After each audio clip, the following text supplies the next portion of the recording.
Good morning.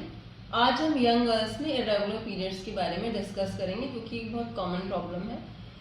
Irregular periods को discuss करने से पहले हमें ये पता होना चाहिए कि रेगुलर पीरियड्स क्या होते हैं।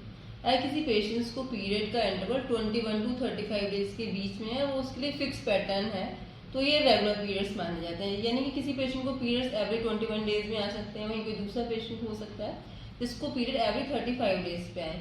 तो body to body 21 to 35 days का अगर फिक्स पैटर्न है तो वो नॉर्मल पीरियड में कंसिडर होता है।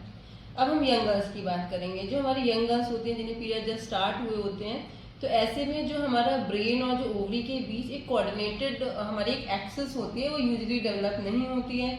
बच्चों को हार्मोनल मिलियो भी प्रॉपरली डेवलप नहीं होता है। जो मिनार्के से यानी कि पीरियड की स्टार्टिंग से जो इनिशियली जो 2 ईयर्स होते हैं, उसमें हमारी हाइपोथैलेमो पिट्यूटरी ओवेरियन एक्सेस, जो एक हार्मोनल एक्सेस है बॉडी की, वो डेवलप हो रही होती है।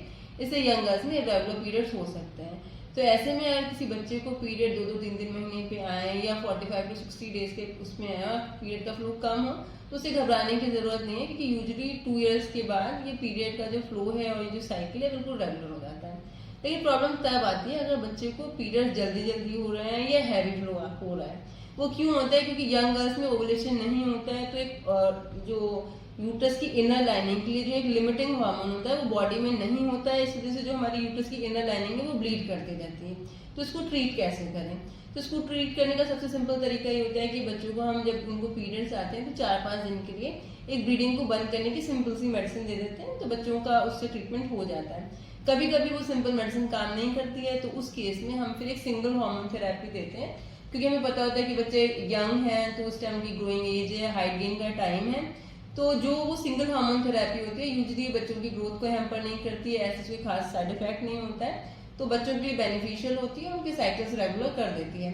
कभी कभी हमारी सिंगल हार्मोन थेरेपी फेल हो जाती है, तो फिर उस सिचुएशन में हमें इवेलुएट करना होता है कि आखिर ब्लीडिंग का कॉज क्या है। उस सिचुएशन में हम एक अल्ट्रासाउंड कराना चाहते हैं, बच्चे का थायराइड फंक्शन देखते हैं, शुगर देखते हैं, लिवर फंक्शन टेस्ट देखते हैं, और एक चीज होती है कोआगुलेशन प्रोफाइल, यानी कि बच्चे में रक्त का थक्का बनने की जो टेंडेंसी है वो नॉर्मल है कि उसमें तो कोई एबनॉर्मलिटी नहीं है।